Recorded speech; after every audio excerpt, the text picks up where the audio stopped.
The OpenAI SDK only takes a single API key. So that means that if I want to add failover for things like when the provider goes down entirely, I hit a rate limit, or I've run out of tokens on a single API key, I need to do that at my gateway. So what I've done first is I've already moved my API keys for both OpenAI and Anthropic into ngrok vaults, which are a secure place to store your secrets and then reference them in your policies later.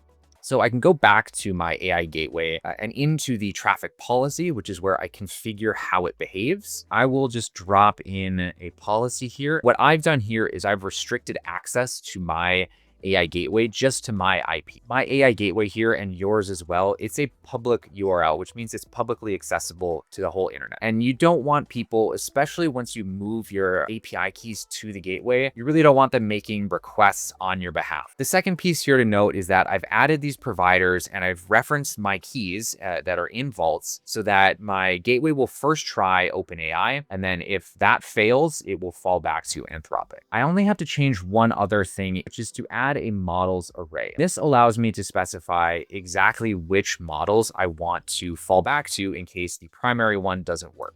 So let's try this again. And you can see that Claude Sonnet has stepped in where OpenAI, for whatever reason, seems to be failing. I can go back to the dashboard over to Traffic Inspector and see all the details about my requests and the responses from different LLM providers. And if you want to try out ngrok.ai right now, go to ngrok.ai, enter your email address, and we'll get you in right away.